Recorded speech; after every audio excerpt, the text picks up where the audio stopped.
Y nosotros por acá pues estaremos leyendo el texto que será predicado el día de hoy.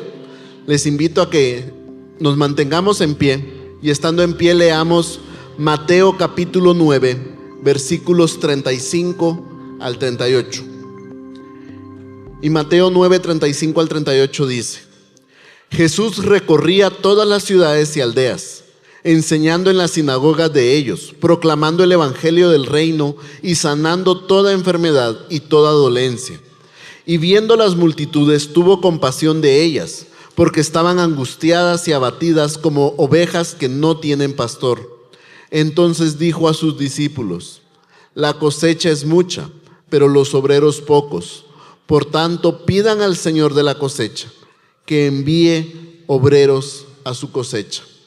Oremos. Padre bueno, gracias por tu palabra. Gracias por la oportunidad que tenemos hoy de escucharla predicada por mi hermano David. Hoy te pedimos, Padre, que tú prepares su corazón, que tú le des palabras en su boca, que prepares su mente para que él pueda predicar conforme a tus escrituras, que pueda predicar dándote la gloria a ti únicamente. Y Señor, a nosotros danos oídos entendidos, danos humildad, danos sabiduría, para que tu palabra pueda entrar a nuestro corazón y pueda transformarnos a través del poder del Espíritu Santo. Padre, todo esto lo oramos en el nombre de Cristo Jesús. Amén y amén. Pueden tomar su lugar. Muy buenos días a cada uno. Qué bendición estar compartiendo con ustedes en esta mañana. Me encanta llegar a noviembre y una razón es que diciembre está a la vuelta de la esquina. Ahí doblando ya se mira diciembre. Pero lo más importante es que como iglesia hacemos un énfasis especial en la vulnerabilidad. Recordamos, traemos a la memoria de la iglesia la condición de las personas en vulnerabilidad. Y ese es el énfasis que hacemos cada noviembre en nuestra iglesia como parte de nuestro calendario litúrgico. Y oramos para que esta serie, Una Iglesia para los Vulnerables, no solo informe a la iglesia, sino también movilice a la iglesia en su misión. El domingo pasado estuvimos hablando de servicio sacrificial y estuvimos estudiando Juan capítulo 13. El próximo domingo vamos a hablar de generosidad radical y este domingo vamos a reflexionar en misericordia misional. A esto somos llamados. Y quiero comenzar con una pregunta. ¿Qué es lo primero que viene a tu mente cuando piensas en personas vulnerables? ¿Cómo te imaginas a alguien vulnerable? ¿Cómo lo describirías? ¿No es cierto que cada uno de nosotros tiene sus propias ideas con respecto a la vulnerabilidad? Y no lo digo para criticar tu punto de vista, ¿verdad? Difícilmente puedo leer la mente de alguien, así que no sé lo que estás pensando. Lo que quiero decir es que todos podemos tener una idea particular de vulnerabilidad. La Real Academia Española define vulnerable como alguien que puede ser herido o recibir lesión física o moralmente. Y menciona algunos sinónimos como débil, delicado, frágil, indefenso, desvalido.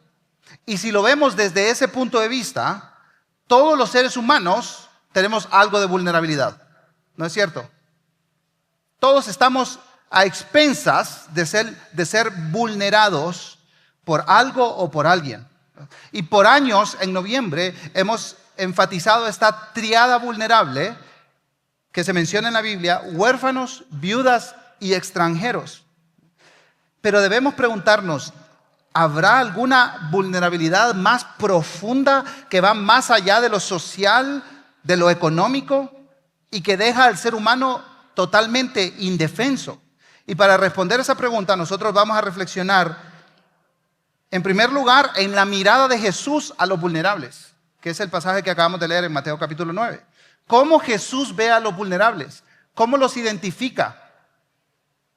Luego, ¿cómo Dios responde a la necesidad que presenta Jesús en Mateo capítulo 9? Y por último, ¿cuál es el fruto de la misión?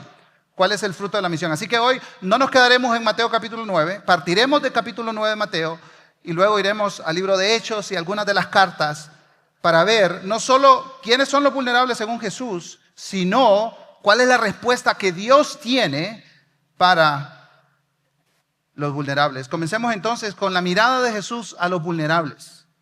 Miren conmigo Mateo 9:35, dice la palabra del Señor. Jesús recorría todas las ciudades y aldeas, enseñando en las sinagogas de ellos, proclamando el evangelio del reino y sanando toda enfermedad y toda dolencia. Este versículo 35 nos da el contexto de lo que está ocurriendo. Y claro, no estamos en una serie de Mateo, pero para ubicarnos en el contexto general de Mateo, este pasaje es un pasaje bisagra. Hay un antes y un después de Mateo 9:35 al 38. Jesús del capítulo 1 al capítulo 9 viene haciendo milagros, sanidades, expulsando demonios, haciendo muchas cosas en favor de la gente. A partir del capítulo 10, Jesús va a involucrar a sus discípulos en su tarea. Les va a enviar como sus obreros, como sus mensajeros. Entonces vemos que Mateo hace como un resumen de todo lo que ha estado exponiendo y narrando.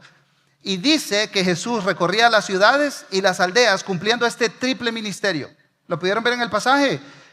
Proclamando el evangelio del reino, sanando toda enfermedad y toda dolencia y enseñando. El versículo 35 entonces nos da este contexto. Jesús enseña, predica y sana. Ahora, no sé cómo tú te imaginas el ministerio de Jesús, así como un maestro, ¿verdad? Sentado en un salón de clase o pues en una sinagoga, digamos, ¿verdad? En ese tiempo, tranquilo, enseñando. Y enseñaba, y enseñaba, y enseñaba, sentado, tranquilo. Miren lo que dice el historiador Josefo de la realidad de la Galilea en los tiempos de Jesús. Las ciudades eran numerosas y las aldeas tan pobladas que ninguna tenía menos de 15,000 personas. Entonces, realmente el ministerio de Jesús nunca fue sentado enseñando. Realmente él caminó y caminó y caminó de ciudad en ciudad, de aldea en aldea. Algunos estiman que Galilea en ese tiempo tenía unos 3 millones de habitantes y estaban divididos en unas 200 ciudades y aldeas. Y algunos llegan a decir que Jesús tuvo contacto con casi todas esas personas. Entonces, lo que Jesús nos dice de las multitudes no es una muestra de 1 o 2 o 3 o 4 personas. Es una muestra de lo que Él está viendo en medio de esta multitud en la que ejerció su ministerio. Y miren el diagnóstico de Jesús de las personas con las que se topó. Versículo 36. Y viendo las multitudes, tuvo compasión de ellas porque estaban angustiadas y abatidas como ovejas que no tienen pastor. Esta expresión tuvo compasión es un término visceral. Literalmente, Mateo aquí la palabra que usa está hablando de esta parte de nuestro cuerpo, ¿verdad? De las vísceras, de esa sensación que sale del estómago.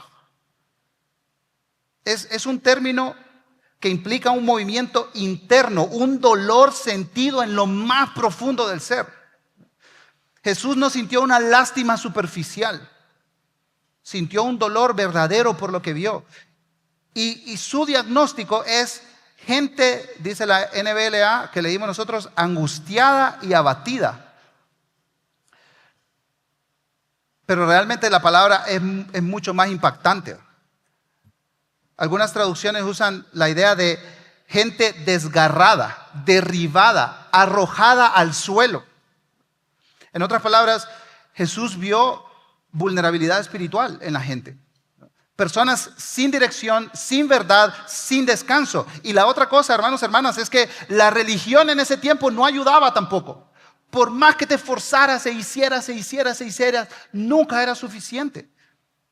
Así que este no es un diagnóstico económico ni sociológico de la gente. Es principalmente espiritual. Y la imagen, la ilustración que usa Jesús es la de una oveja sin pastor. Y en esos tiempos entendían de volada la metáfora.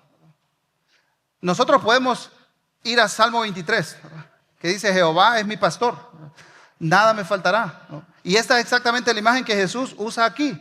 El pastor que cuida a su rebaño, que cuida a sus ovejas, que las conduce por el lugar indicado, que les alimenta con la comida indicada, que les protege del devorador, que les da dirección, que las regresa al camino. Así que el diagnóstico de Jesús aplica tanto a los que viven en pobreza extrema como a aquellos quienes parecen ser exitosos, quienes lucen exitosos. La humanidad sin Cristo son como ovejas sin pastor. Y para ilustrarlo, pensemos en alguien cuya vida exterior no encaja en la categoría en lo que nosotros normalmente llamaríamos vulnerables. Permítanme leerles los últimos párrafos del libro de Walter Isaacson que escribió sobre Steve Jobs. Cuando ya estaba notablemente afectado por el cáncer. Escuchen esta narración. Una tarde, dice Walter Isaacson, soleada, en que no se encontraba demasiado bien, Steve Jobs estaba sentado en el jardín trasero de su casa y reflexionó sobre la muerte. Habló acerca de sus experiencias en la India de casi 4 décadas atrás, su estudio del budismo y sus opiniones sobre la reencarnación y la trascendencia espiritual. Creo en Dios aproximadamente al 50%, afirmó. Durante la mayor parte de mi vida he sentido que debía de haber algo más en nuestra existencia de lo que se aprecia a simple vista. Reconoció que a medida que se enfrentaba a la muerte podía estar exagerando aquella posibilidad, motivado por un deseo de creer en una vida más allá de esta. Me gusta pensar que hay algo que sobrevive después de morir, confesó. Resulta extraño pensar que puedas acumular toda esta experiencia y tal vez algo de sabiduría y que simplemente desaparezca. Así que quiero creer que hay algo que sobrevive, que a lo mejor tu conciencia resiste. Se quedó callado durante un buen rato. Pero por otra parte, a lo mejor es como un botón de apagado y encendido. Añadió, clic y ya no estás más. Entonces hizo de nuevo una pausa, sonrió levemente y dijo, a lo mejor por eso nunca me gustó poner botones de encendido y apagado en los aparatos de Apple.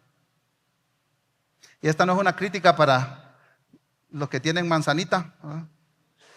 Aquí vemos a uno de los hombres más influyentes del siglo XXI confesando profunda incertidumbre ante la eternidad.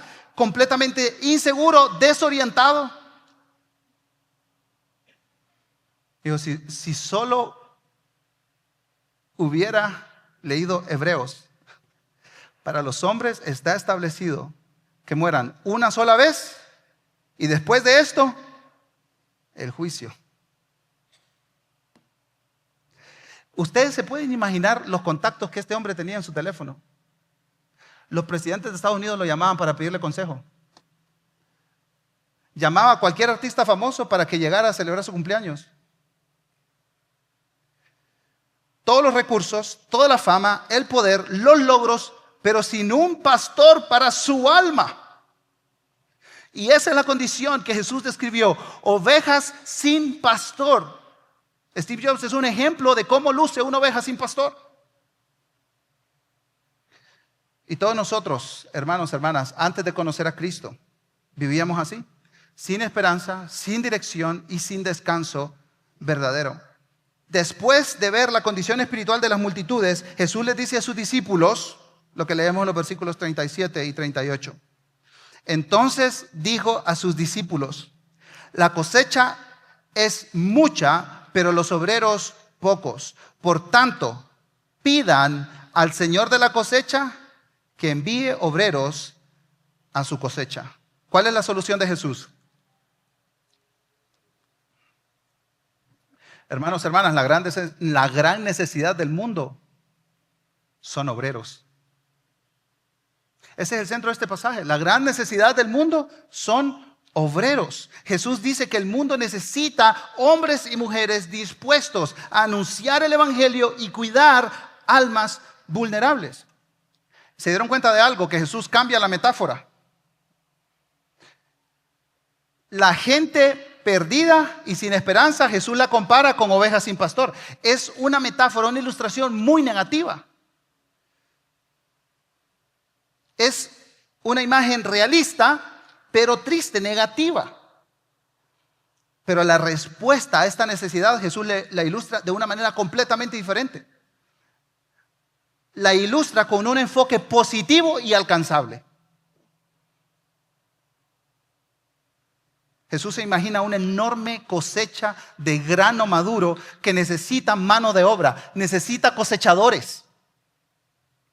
Los versículos 37 y 38 han llevado a cristianos de todas las épocas, de todas las generaciones, a orar, a llamar y a enviar a hombres y mujeres a todo tipo de ministerio. La necesidad sigue siendo tan urgente como siempre, con miles de millones de personas que no han escuchado el Evangelio ni lo han visto implementado de una manera integral. ¿Y cuál es la solución de Jesús? Presten atención aquí, hermanos y hermanas. Jesús no le dijo a sus discípulos: miren, muchachos, oren por las personas sin esperanza,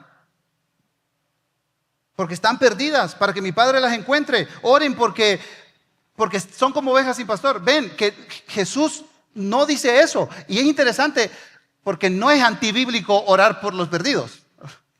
En casa, todas las mañanas intentamos orar por un país del mundo. Y oramos por las personas que no conocen a Jesús en ese país del mundo. Esta semana estuvimos orando por Tayikistán. 0.1% de evangélicos. Señor, salva a esta gente, por favor. Ten misericordia de ellos, de los tayikos ahí en Asia Central.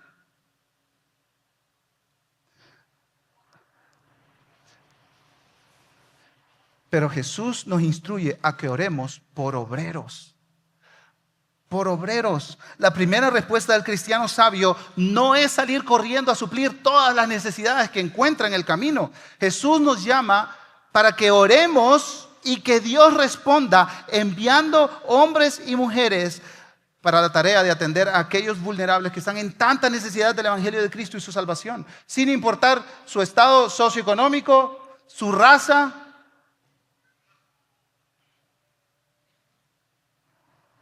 Y la palabra enviar aquí es fascinante.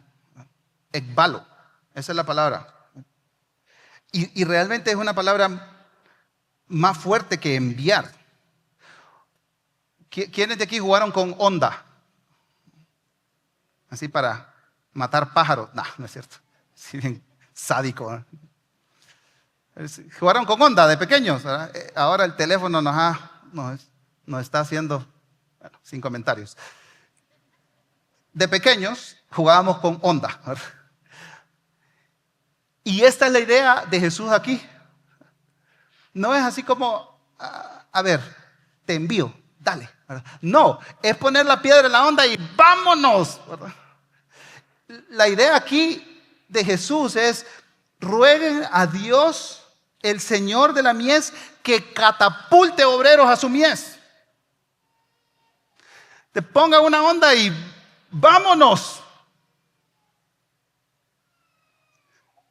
Que sean enviados a las naciones, a los campos del rey, a levantar la cosecha. Estas palabras tienen no solo intencionalidad, sino que intensidad. Ahora, tenemos que hacer cuenta de algo. Orar de esta manera es peligroso. Es peligroso. ¿Y sabes por qué? Miren conmigo el capítulo 10. Jesús llama a sus discípulos, les da poder, los instruye. En el versículo 2 dice que selecciona a 12, porque esta es la transición que está haciendo Mateo, ¿verdad? Ahora Mateo va a hablar del ministerio de los discípulos también, no solo del ministerio de Jesús. Y miren lo que dice Mateo 10:5. A estos 12 envió Jesús. ¿Y saben cuál es la palabra que usa Mateo ahí? Lo mismo, póngalos en una onda y vámonos. Los catapultó y les dijo: vayan a las aldeas y a los pueblos. ¿A qué cosa? A hacer lo mismo que yo he hecho, que me han visto hacer por meses. Así que esta oración es peligrosa porque realmente tú y yo somos la respuesta a nuestras propias oraciones. Y a lo largo de los evangelios vemos cómo bajo la supervisión de Jesús los discípulos comienzan a ministrar, a servir, a sanar, a anunciar el evangelio del reino en diferentes lugares. Ahora vamos a adelantarnos en el tiempo. Como les dije, no nos vamos a quedar en Mateo. Vamos a ubicarnos en el tiempo después de que Jesús murió y resucitó y justo antes de la ascensión. Y veamos entonces cuál es la estrategia de Dios para responder a la gran necesidad del mundo sin la presencia corporal de Jesús. Miren conmigo Hechos capítulo 1, versículo 6 en adelante. Entonces los que estaban reunidos le preguntaban: Señor, ¿restaurarás en este tiempo el reino a Israel? ¿Pueden sentir el peso de esa pregunta en los discípulos? Señor, acabas de resucitar. ¿Qué mejor momento hay para que tú te sientes en tu trono y reines sobre Israel? Y ya derrotemos de una vez a los romanos, a todos los que están sobre nosotros, a los enemigos del pueblo de Dios. Y miren Jesús, qué amable. Jesús les contestó: no les corresponde a ustedes saber. Han estado en una conversación así, ¿verdad? Que tú llegas de chute ahí y alguien amablemente te dice: ¿qué te importa?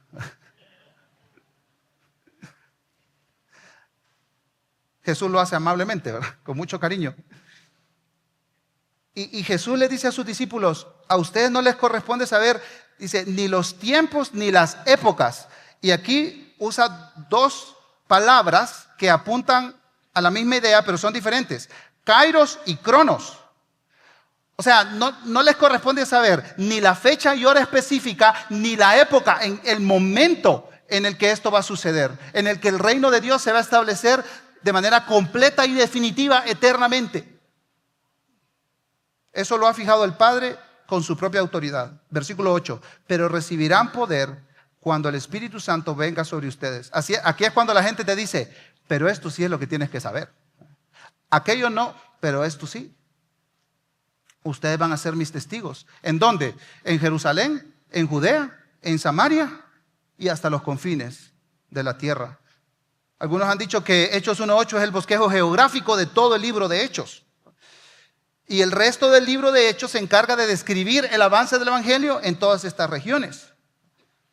El pastor Sam Masters de Argentina dice que hay 5 momentos estratégicos de la expansión del movimiento misionero en Hechos. Y lo vamos a ver rápidamente, porque esta es la estrategia de Dios para la vulnerabilidad humana. Esta es la respuesta de Dios, el envío de obreros. Y entonces Jesús les dice: van a ser mis testigos, van a ser mis obreros enviados en Jerusalén y Judea. Y ahí lo vemos en Hechos capítulo 2, ¿verdad? El avance del evangelio en esta región, iniciando con Pentecostés. Y Hechos 2 va a mostrar el patrón a lo largo del libro de Hechos. ¿Cuál es el patrón a lo largo del libro de Hechos? Para el avance del evangelio hay 2 cosas que intervienen. En primer lugar, el Espíritu Santo obrando. ¿Recuerdan? Pentecostés, el Espíritu Santo desciende. Y luego Pedro predica su primer sermón. Entonces, la obra del Espíritu Santo y la predicación de la palabra. Si tú alguna vez te sientas a leer el libro de Hechos así de una sola sentada, que es fantástico hacerlo, ¿verdad?, vas a ver esos 2 patrones a lo largo del libro de Hechos. El Espíritu Santo impulsando a su pueblo predicando la palabra. Y así es como el evangelio avanza. Capítulo 8. Este segundo movimiento, vemos que el evangelio llega a Samaria, tal como Jesús había dicho en Hechos 1. Vemos a Felipe descendiendo a Samaria y anunciando a Cristo. Ahora, aquí hay algo muy importante a considerar. ¿Qué pasa en Hechos capítulo 7? ¿Quién muere? Esteban. Iniciando el capítulo 8, ¿qué comienza a suceder? Una persecución tenaz contra los cristianos. Entonces los cristianos comienzan a salir huyendo de la persecución, y cuando huyen de la persecución, ¿qué van haciendo? Compartiendo el mensaje del evangelio. Y así es como el Evangelio llega a estas regiones. El Señor tiene sus maneras interesantes de avanzar su misión. Él lo hace con o sin la cooperación voluntaria de su pueblo. Pero Él va a avanzar su misión. ¿Y cuál es el resultado? Muchos samaritanos se convierten. Y ahí vemos al final del capítulo 8 que un eunuco etíope también se convierte. ¿Dónde está Etiopía? En África. Un africano convertido al Evangelio por la predicación de Felipe. Y vemos que muchas aldeas de los samaritanos reciben el mensaje del Evangelio. El Evangelio se expande más allá de Jerusalén y Judea. Llega a Samaria, pero no termina ahí. Miren conmigo Hechos 10.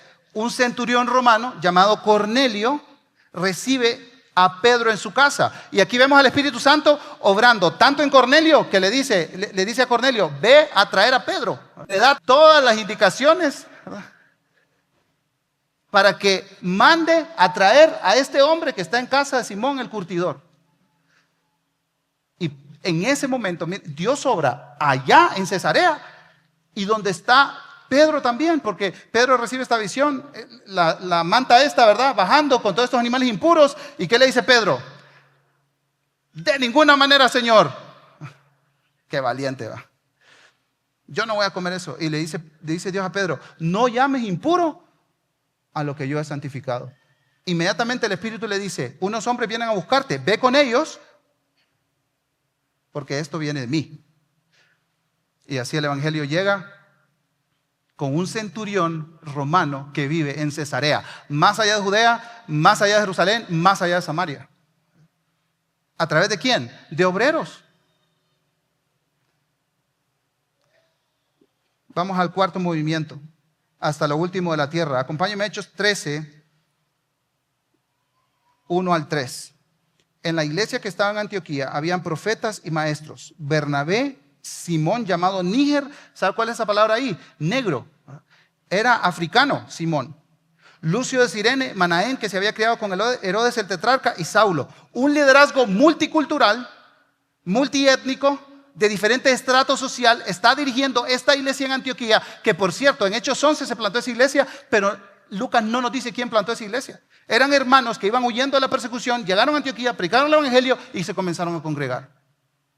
No fue un apóstol, no fue el megalíder, no, fueron creyentes. Mientras ministraban al Señor, ayunaban, el Espíritu Santo, otra vez interviniendo, dijo, apárteme a Bernabé y a Saulo para la obra a la que los he llamado. Entonces, después de ayunar, orar y haber impuesto las manos sobre ellos, como en algún lugar había escuchado esa palabra yo. Claro, esta es la estrategia de Jesús. Y a partir del capítulo 13 se nos narra la expansión del Evangelio hasta lo último de la tierra. Aquí es donde comienza el primer viaje misionero del apóstol Pablo. Fueron enviados por la iglesia en Antioquía, fueron catapultados por la iglesia en Antioquía. El quinto y último movimiento del avance del Evangelio lo vemos en Hechos 16, porque Pablo regresa a Antioquía, rinde cuentas, cuenta todo lo que el Señor ha hecho a través de la salvación entre los gentiles, y entonces sale otra vez en su segundo viaje misionero. Dice que visita las iglesias que ya se han plantado, anima a los hermanos, fortalece el liderazgo y dice, aquí ya no hay más trabajo pionero. ¿Dónde hace falta iniciar la obra? Y entonces dice capítulo 16, versículo 6, pasaron por la región de Frigia y Galacia, habiendo sido impedidos por el Espíritu Santo de hablar la palabra en Asia. Cuando llegaron a Misia, intentaron ir a Bitinia, pero el Espíritu Santo de Jesús no se los permitió. Entonces, pasando por Misia, descendieron a Troas. No sé si se topan con este tipo de pasajes y dicen, ¿qué onda?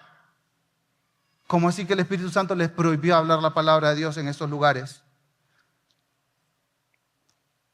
Y esta es una gran lección para nosotros.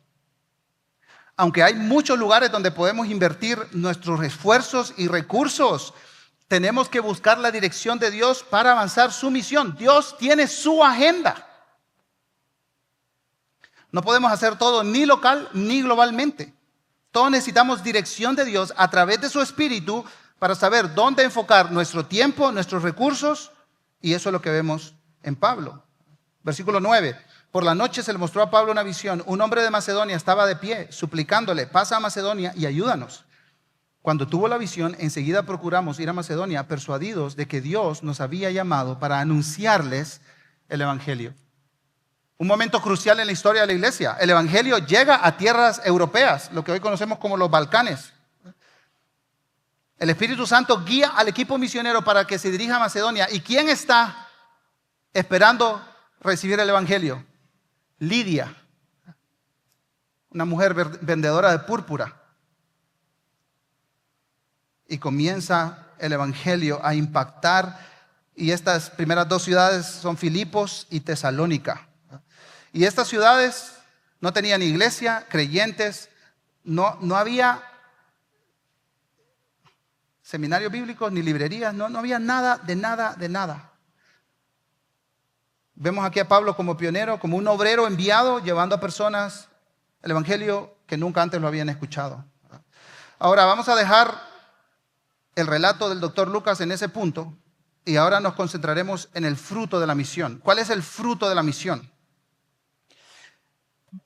Para eso tenemos que ir a 1 Tesalonicenses 1, capítulos 4 y 5.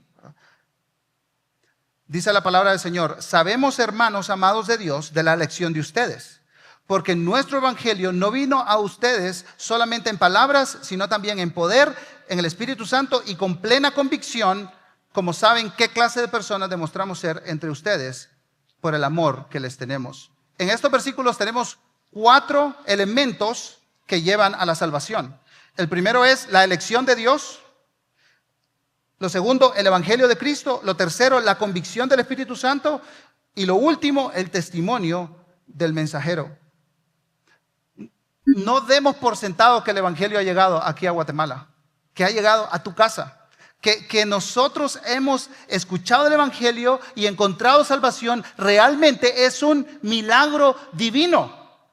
Hemos sido salvos por la elección de Dios, pero no solamente por eso. Él usa el factor humano para la predicación del Evangelio de Cristo. Y solo para que todos estemos en la misma página aquí, yo creo que vale la pena leer una definición del Evangelio. El Evangelio es por definición un anuncio. Es un anuncio de algo que Dios ha hecho. Dios en su amor ha dado a su único Hijo, el Señor Jesucristo, para morir en lugar de los pecadores, sus enemigos. Jesús vivió, murió y resucitó para que mientras aún estábamos en nuestro pecado e impiedad, pudiéramos ser perdonados, para que el dominio del pecado se rompiera en nuestras vidas y para que pudiéramos ser aceptados de nuevo en la familia de Dios y morar con Él para siempre. Esto es el Evangelio, esto es lo que hemos creído los hijos e hijas de Dios. Entonces podemos decir, según 1 Tesalonicenses 1, que el motivo de nuestra salvación es la elección divina. El canal es el Evangelio, el mensaje del Evangelio. El chispazo es la convicción del Espíritu Santo. Pero necesitamos un cuarto elemento, que es el mensajero. Por eso Pablo dice en Romanos capítulo 10, versículos 14, todo aquel que invoque el nombre del Señor será salvo.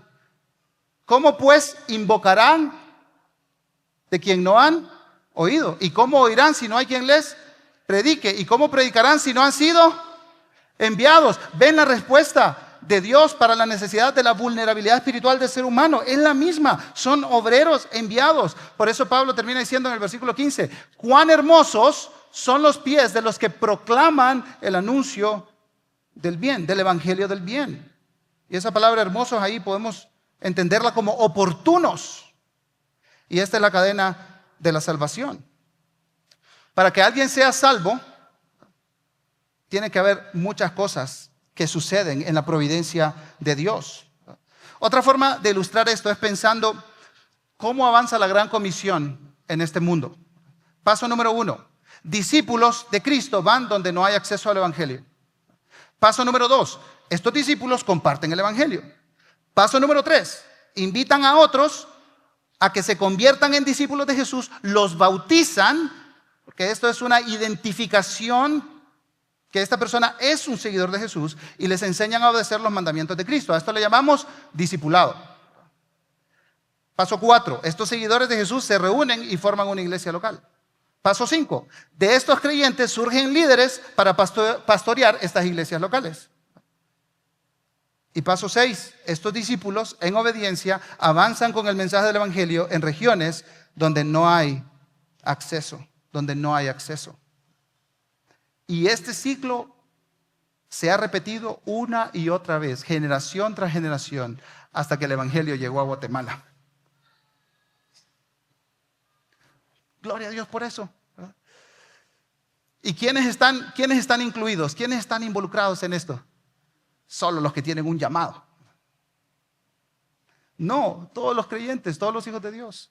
A veces hacemos de este mensaje de compartir el evangelio algo como lo que me pasó a mí, ¿verdad? Cuando fui a estudiar al seminario, me asignaron a un compañero de cuarto. Y cuando yo llegué al cuarto era así, la suerte que te tocara, ¿verdad? Providencia divina. Así. Cuando yo llegué al cuarto, él tenía todo ya ordenado.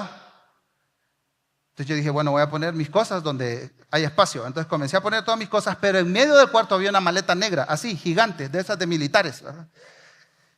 Y yo dije, pues esta seguro que es de mi compañero, ¿verdad? Así que la dejé ahí. Yo respeto mucho la propiedad privada. Pasó un día, pasaron 2 días, pasaron 3 días y ahí estaba la maleta. Entonces yo llegué de las clases y agarré la maleta y la tiré al closet de mi compañero. Amablemente así. Y cerré la puerta. Me voy, regreso y la maleta otra vez está en medio. ¿Qué onda con esta maleta? ¿Tiene vida o qué? ¿Verdad? ¿Saben cuánto tiempo estuvimos así? 2 semanas. 2 semanas. Y un día llego yo de clase y le dije, mira Marito, le dije yo, ¿quitas esa maleta o voy en este mismo momento y la quemo? Le dije yo. Sí, amablemente. ¿verdad? Yo estaba cansado de ver la maleta negra y me dice mi compañero, esa maleta no es mía. Me dice. ¿De quién es esa maleta, brother? Le digo, no sé, me dice, yo pensé que era tuya. Pues yo también pensé que era tuya. Y a veces escuchamos esto de la misión y decimos, eso es de alguien más. Eso es tuyo. No, es de los creyentes. ¿Recuerdan cuando Pedro llamó a Jesús? Estaba remendando las redes. Cuando Jesús llamó a Pedro, estaba remendando las redes. ¿Y qué le dijo Jesús a Pedro? Sígueme y te haré pescador de hombres. El llamado a la misión está incrustado en el llamado a la salvación. No lo podemos separar. No lo podemos separar. Así que la tarea de la misión es tuya. La tarea de la misión es mía. La tarea de la misión es nuestra. Pero tenemos que abrazar esta responsabilidad y entender que la respuesta de Dios a la vulnerabilidad espiritual del ser humano son obreros que predican fielmente el evangelio de Cristo. ¿Y cuál es el fruto, los resultados de esa salvación? Y si siguen leyendo 1 Tesalonicenses, el capítulo 1, ustedes van a ver ahí los frutos. ¿Recibieron la palabra con gozo en medio de gran tribulación? ¿Han visto personas sufriendo duro y con una paz que sobrepasa entendimiento? Ese fruto del evangelio de Cristo. No tiene sentido sufrir con gozo la tribulación. Esa es obra del Espíritu Santo nomás. En segundo lugar, dice que se convirtieron en ejemplo para otros creyentes porque su testimonio se difundió más allá de su región. ¿Saben lo que dice Pablo en 1 Tesalonicenses 1? Ustedes me quitaron el chance, muchachos. Ya no tengo más trabajo acá. Porque ustedes fielmente han compartido el evangelio. Donde yo voy, la gente ya ustedes llegaron primero. Y también dice que hubo una transformación radical. Se convirtieron de los ídolos a servir al Dios vivo y verdadero. Y termina con una nota del versículo 1. Y esperar de los cielos la gloriosa venida de su Salvador y su Señor. No esperan nada más en este mundo. No se satisfacen con nada más en este mundo. Más que esperar a Cristo. Y mientras tanto, servirle. Vivir para Él. Ahora, ¿cómo Pablo pudo predicar el evangelio en Tesalónica? Un pueblo idólatra y sin testimonio del evangelio. Bueno, para eso tenemos que ir a otra de las cartas de Pablo, Filipenses capítulo 4. Realmente no hay tiempo para hablar de todo lo que dice ahí Pablo. Ahí es donde aparece el famoso versículo, todo lo puedo en Cristo que me fortalece. El contexto es la misión de Dios. Y dice Pablo, he aprendido a pasar hambre, a tener escasez, como a tener abundancia. Y por eso dice, todo lo puedo en Cristo que me fortalece. Así que no saquemos ese versículo de contexto, por favor. Pero miren lo que versículo 15 y 16 Pablo le dice a la iglesia en Filipos. Al comienzo de la predicación del Evangelio, después que partí de Macedonia, ninguna iglesia compartió conmigo en cuestión de dar y recibir, sino solamente ustedes. Pues aún a Tesalónica enviaron dádivas más de una vez para mis necesidades. Los filipenses pues no solo enviaron dinero, sino que también enviaron a Epafrodito. Dice el capítulo 2 de Filipenses que Epafrodito estuvo a punto de morir por cuidar a Pablo como enviado y apoyo desde Filipos. Y Pablo termina diciendo, la ofrenda que ustedes han enviado es agradable a Dios, es un sacrificio agradable a Dios. Y termina diciendo el versículo 19, que seguramente muchos de ustedes lo saben de memoria, mi Dios pues suplirá todas sus necesidades conforme a ¿qué? A sus riquezas en gloria. Ahora, esa promesa es a una iglesia que participa activamente en la misión de Dios. Así que tampoco la saquemos de contexto. Por favor.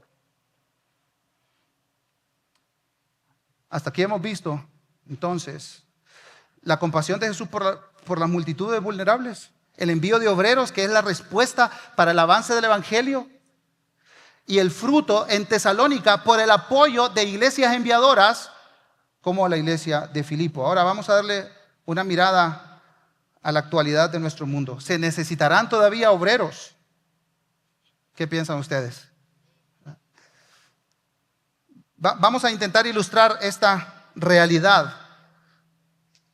Y vamos a hacer algo un poquito diferente y tal vez algunos de ustedes ya han visto esta dinámica, pero si ya lo han visto, tengan paciencia, ¿verdad? Simplemente voy a pedirles que pasen 16 personas aquí al frente y que se pongan aquí en la plataforma. Sí, estoy hablando en serio. 16 personas. No van a bailar el pollo ni nada extraño. Aunque con Selvin podemos intentarlo. 16 personas. Aquí arriba, porfa. Se estima que hay cerca de 8,000 millones de personas en el mundo, ¿verdad? Así que cada una de estas personas va a representar 500 millones de personas. Un gentío, ¿verdad? Hasta abrazándose estos humanos. 1, 2, 3, 4, 5, 6, 7. 3 faltan. 1, 2, 3. Ahí está. Víctor, ya, cabal, está cabal esto. Ahí está. Ya, ahí están, 16, ¿no? Alguien que sepa contar, dijo que. ¿Sí están los 16? Bien. Entonces dijimos, cada uno de ellos representa 500 millones de personas. Vamos a dividirnos entre creyentes comprometidos, creyentes nominales, no cristianos y no alcanzados por el Evangelio. Entonces le voy a pedir a dos, ustedes dos parecen bien cristianos, así que pónganse por acá, porfa. Aquí quédense. Ellos dos representan a personas, según las estadísticas, que dicen creer en Cristo, abrazar el Evangelio. Y ahora 3, y ustedes son cristianos nominales. ¿Sí saben qué significa esto? Dicen que son cristianos. Es una ilustración mucha, ¿verdad? Entonces ellos se identifican como sociológicamente cristianos, pero realmente no comprenden el Evangelio, no tienen a Cristo como Señor de sus vidas, van a la iglesia cada muerte de obispo o cada bautismo, ¿verdad? Lo comprenden. Ahora 4, ustedes sí, en el pastel, ¿verdad?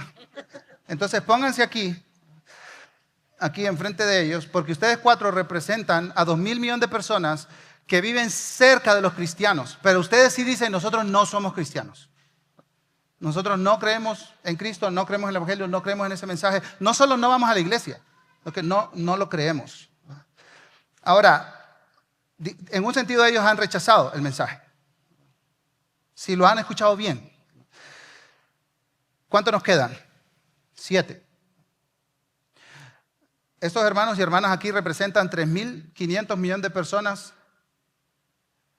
que tienen muy poco o ningún acceso al Evangelio. ¿Qué significa eso? Que es altamente probable que la gente que ellos representan nazcan, crezcan, se casen, tengan hijos, van a la universidad, tengan trabajos, sean exitosos o sean muy, muy pobres, pero no tengan la oportunidad nunca de escuchar el mensaje del Evangelio. Y aquí se encuentran representadas personas principalmente musulmanes, budistas, hinduistas, religiones populares chinas o tribales, animistas, taoístas, todas esas religiones orientales están acá representadas. Ahora, vamos a representar con 10 personas el 100% de obreros que la iglesia envía. Entonces le pido que pasen 10 personas acá, por favor. 10 personas más. Hoy sí, Víctor, venite. Pilas, pues. 10 personas. 2, vamos, 8 más. Anímense, hermanos. Sí, pasa. Aquí arriba también.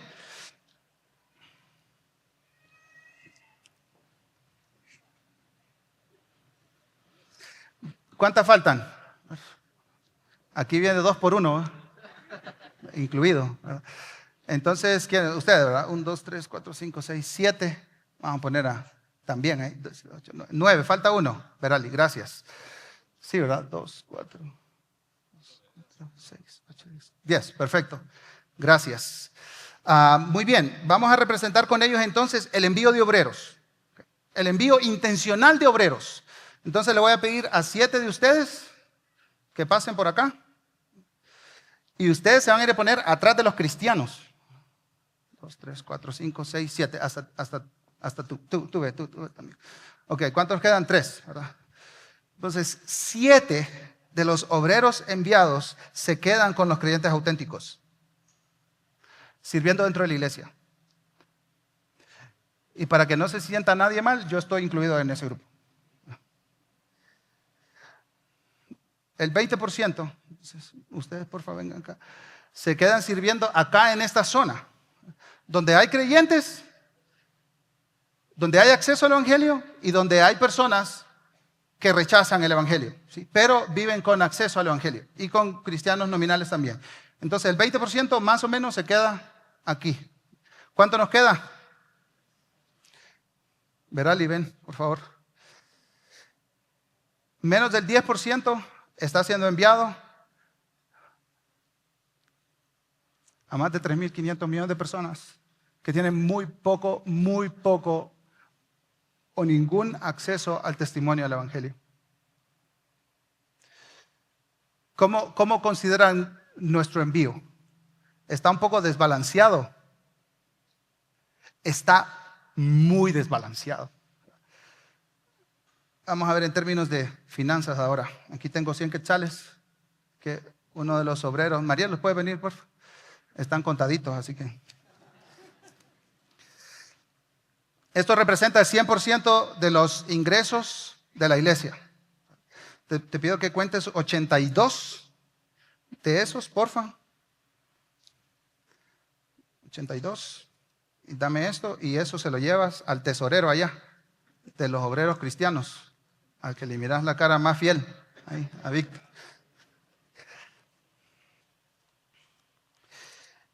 El 82% se queda dentro de nuestras iglesias. El 82% de los recursos de la iglesia se queda dentro de la iglesia. 16, Marielos, ven por favor. 16% va a obra social y misiones locales. Entonces lo puedes pasar a uno de ellos, por favor. Ahí. ¿Y cuánto nos queda? 2%. Se lo puede llevar a Verali, por favor. Menos del 10% de obreros con menos del 2% de los recursos, están sirviendo entre más de 3.500 millones de personas que no han escuchado o no tienen posibilidad de escuchar el Evangelio del Señor Jesucristo.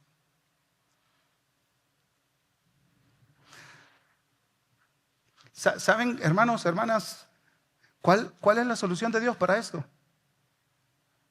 Jesús ya no lo dijo. Rueguen al Señor de la mies que catapulte obreros a su mies. Aquí, entre los nominales, entre los que rechazan el Evangelio, pero que tienen cerca una iglesia, entre ellos necesitamos obreros fieles con recursos suficientes para ministrar el Evangelio y ministrar la vulnerabilidad espiritual de ellos. Pero también necesitamos enviar. Necesitamos catapultar obreros bien financiados y bien cuidados para que se unan a otros obreros. A menos de que esto suceda, hermanos, la realidad espiritual de ellos pobremente cambiará.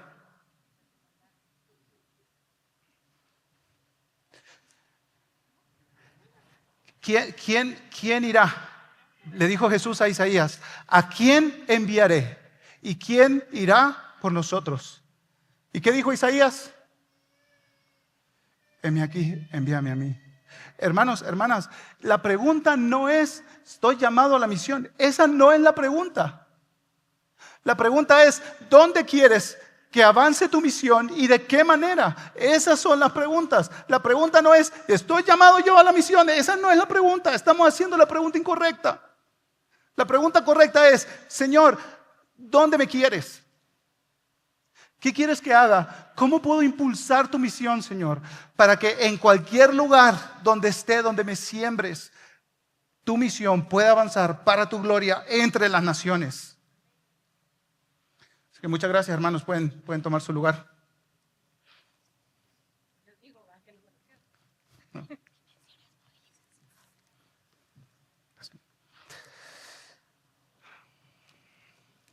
Hace un tiempo atrás fui a la casa de mi cuñado, que es un pastor y tiene la imagen de la cena del Señor en la sala de su casa. Y quiero mostrarles una foto.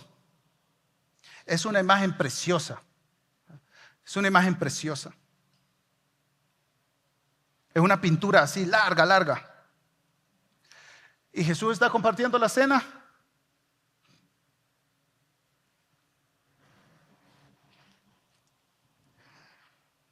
Con personas de todas las partes del mundo, de toda nación, de toda etnia, de toda tribu. Y hermanos, hermanas, un día anhelamos estar en esa cena. Y la promesa del Padre es que Él va a redimir a personas de todo pueblo, tribu, lengua y nación, que le rendiremos tributo y adoración por la eternidad. ¿Qué estamos haciendo para impulsar la misión donde el Señor nos ha puesto? Y quiero decir algo más. A lo mejor, sin poner a lo mejor, con seguridad, el Señor está inquietando corazones en nuestra iglesia para que sean catapultados a la misión. ¿Dónde será eso? ¿Será aquí o será hasta los confines de la tierra? No lo sabemos. Pero si te estás haciendo estas preguntas, ¿sabías que la Iglesia Reforma tiene una iniciativa que se llama Iniciativa de Movilización? Y aquí pasaron algunos: Verali, Daniel su esposo, Marielos, Pablo y Cindy, Kenny, Ale, Fer y Fabi Polanco, este servidor. ¿Qué es lo que hacemos? Queremos acompañar a los que Dios catapultará a las naciones, acá y hasta los confines de la tierra. Vamos a celebrar la cena del Señor hoy, hermanos, hermanas. Así que le pido al equipo de servicio que pueda pasar. Y mientras tú recibes los elementos de la cena del Señor, piensa en aquellos que todavía no toman esta cena. ¿Y sabes lo que significa? Significa que están como ovejas sin pastor. Esa es la realidad espiritual de estas personas. No son parte del cuerpo de Cristo, no han sido afirmados por una iglesia local, no tienen comunión con otros creyentes. Y este es un hermoso recordatorio para nosotros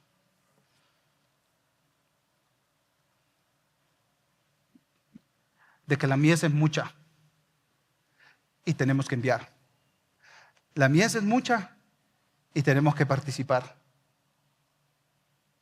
Así que este es un tiempo familiar.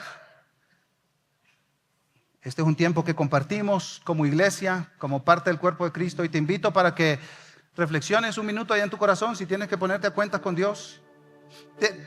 ¿Tú estás viviendo con la compasión de Jesús por la gente?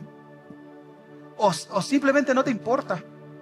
¿O simplemente alguien más lo va a hacer? ¿O es responsabilidad de alguien? Si es así, yo te invito para que te pongas a cuentas con el Señor y le digas: Señor, perdóname y dame tu compasión. Yo no sé dónde sacar esta compasión. Dame tu compasión, Señor.